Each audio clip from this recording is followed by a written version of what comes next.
Under a pale sky that seemed to have been stretched thin over centuries, the mountain called Karmal rose like an ancient guardian of silence, watching over the valley of Arohan as if it had always been there, keeping secrets older than the oldest songs, its snow-crowned peaks whispering to the wind, its ribs covered in forests that sighed in slow rhythms, its stone teeth lining one cliff where travelers and villagers alike had for generations left coins, feathers, or folded scraps of paper filled with prayers and regrets. For they believed Karmal listened, not with ears, but with patience, bearing witness to births, deaths, promises, betrayals, and the small kindnesses that held lives together.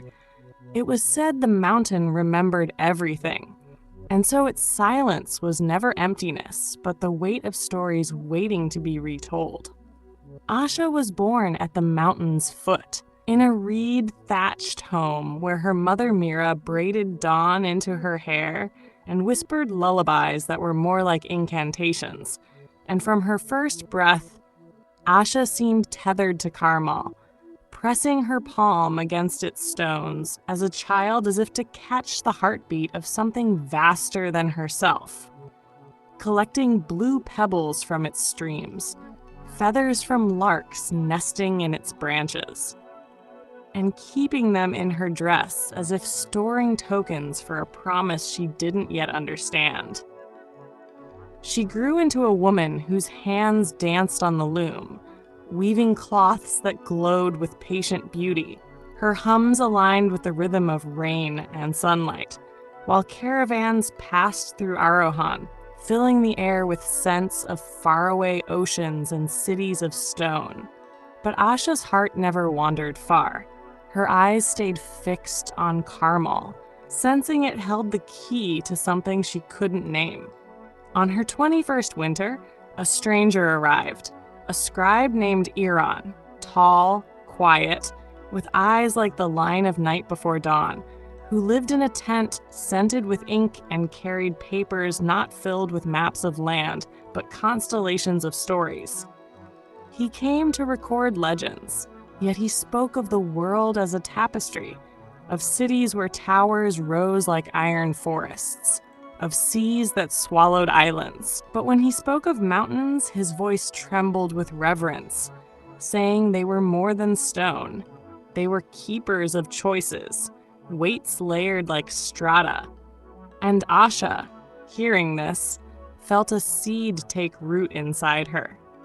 Through winter, they walked together, climbing Karmal's lower slopes where coins glittered in the cliff's mouth, their fingers brushing the teeth like stones as the wind sighed around them. And though no vows were exchanged, they promised silently that if the mountain ever called, they would answer. The call came not as a voice, but as rumor. An elder woodcarver in a nearby village, once a man who had carved toys for Asha as a girl, wished to see Karmal one last time before death. So Asha and Eron carried him up a rain-dark path, lifting his fragile frame with reverence, each step on the stones like turning a page in a book written by centuries. At the offering stones, the elder touched the mountain, breathed like a man holding both grief and peace, whispered a name, Kavi, and said, "Tell Karmal what you cannot keep. Give it what you cannot carry," before closing his eyes, and though his words seemed riddle-like, Asha felt their weight press deep into her. Nights afterward, she woke to the sound of snow bargaining with stone, her weaving changing subtly, carrying threads of urgency as if patterns were messages from Karmal. And Eron, too, seemed altered, writing with a fevered hand, until he said one day that to truly hear Karmal, they must climb beyond its ridges to the summit where it stored its oldest memories, for legends diluted in the valley but sang pure at the apex, and so they prepared to ascend. Carrying little, bread wrapped in linen, Eron's ink-stained compass that pointed not north but to meaning. Asha's childhood pebble, a carved whistle from the elder, and notes folded with confessions. They left as dawn's bells trembled in the valley. The mountain received them in silence, a silence thick with recognition. Its deer tracks winding into rhododendrons, its cliffs offering handholds like fingers, its streams singing in tongues they didn't know. And with every step, the world below grew smaller, the river turning to a silver vein, houses shrinking into dots of memory. On their path, they met Tara, a woman cloaked in patchwork fabrics, hair like mountain dawn, who wore a bell that laughed when it rang. She spoke in truths stripped of ornaments, saying, "If a mountain takes your burden, it asks for something with a name." And suddenly Asha understood the elder's words differently. Karmal did not ask for objects, but for the names of sorrows, of shames and griefs too heavy to carry alone. They climbed higher, the air thinning, nights colder, winds shaping their tent like a drum of patience. Until one night, Asha opened her folded note and whispered names. Her father's silence like a stone, her mother's disappointment like a shadow, her fear of being both daughter and steward, each name loosening like a knot untied. And when she whispered the woodcarver's name, the mountain sighed. Or the wind did. It was hard to tell. At the next offering stones, pilgrims gathered, brothers trying to mend years of war, a teacher burdened by a student's failure, a child who had forgotten how to laugh.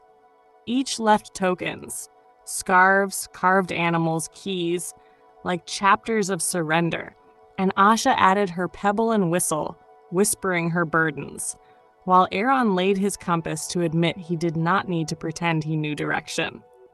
Karmal gave no thunder, no miracle, only silence that pressed deeper, acceptance that rearranged the soul like soil ready for planting. The climb steepened, forests thinned, air tasted of iron, and on the seventh day they found a cave humming with an inner light, its walls painted with ancient figures, rivers turning to people, children becoming stars, women into mountains, teaching that life was metamorphosis, not loss, and burdens given to Karmal did not vanish but transformed into stories for others to draw strength from. Snow deepened, breaths became labors, yet they pushed to the shoulder, where sky bent to stone, and Eron said, "Maybe the mountain does not take our burdens, but shows they were never only ours. They belong to the valley, the river, to all of us." And Asha replied, "Then we stop pretending sorrow is shame. We are weavers of solutions too." At last they reached the summit, where cairns bore layers of palms across centuries, and there they laid their names. Eron whispering failures, griefs, his inability to save a friend. Asha leaving a woven band embroidered with the word her mother used for forgiveness. Again. And as they pressed their offerings, the wind gathered into a chorus. Not voice but memory, carrying names of every pilgrim who had stood there before. Traitors, thieves, lovers, mothers, children, a polyphony of lives, until Asha's heart expanded to meet the horizon, realizing they had become part of a living archive. Descending, they felt lighter, not because sorrow was gone, but because it was shared, distributed into the fabric of the world. Colors looked sharper, silences kinder, burdens less solitary. Back in Arohan, Asha wove new patterns. Hands, stares, arcs like smiles sharpened by truth. And people said her cloth seemed to hold secrets gently, while Eron left to write their story across cities, sending letters about children by the sea turning balls into birds, saying, "Karmal taught me to watch transformations." Villagers debated her change, romance, spirits, talent, but Asha laughed and lived, teaching instead how to name burdens and offer them not as abandonment, but as trust. A boy named Nilu, ashamed of mistakes that broke his family, came to her. Too young to climb, he feared Karmal, so she gave him cloth stitched with 2 threads, one known, one unknown, and said, "Sew the unknown into the known so it becomes part of the fabric." A lesson he carried forever. Eron's book reached distant markets, drawing travelers to Arohan, who came to leave their burdens, and the valley learned to host sorrow without becoming a marketplace of grief, growing steady in dignity. Years folded into decades. Eron married elsewhere, sending a photograph of a child with Asha's eyes. Mira taught Asha how to wash finished cloth until it felt like forgiveness against skin. Avalanches shifted trade routes. Yet villagers carved stones of gratitude instead of grief. Proof they had learned to see transformation not as loss, but as renewal. Older now, Asha returned to Karmal's summit, carrying only a reed ring her mother had made, leaving it as an emblem of continuity, whispering names still carried but offering them into visibility. Proof that burdens shared with the mountain lost their power to isolate. She descended slowly, greeted by children, apprentices, neighbors who had all absorbed her teaching.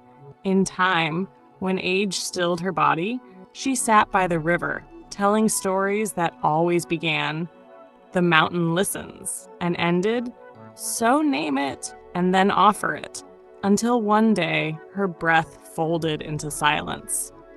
The valley laid a stone in her courtyard reading, "Given and received." And when pilgrims next climbed Karmal, they found among the offerings a smooth dust-colored pebble with a tiny hole bored through, as if Asha had left one last quiet instruction: pass this on. In years that followed, villagers coined a phrase, "Do it like Asha," to mean giving names to burdens, offering them, and then returning to life with lighter steps. Karmal remained unchanged, yet never the same. Its silence fuller with every name it carried. Its slopes alive with footsteps of those learning the same truth. That sorrow once named can become story. Story can become lesson. Lesson can become cloth. And cloth can warm another soul. And so Karmal's secret was not thunder or miracle, but patience.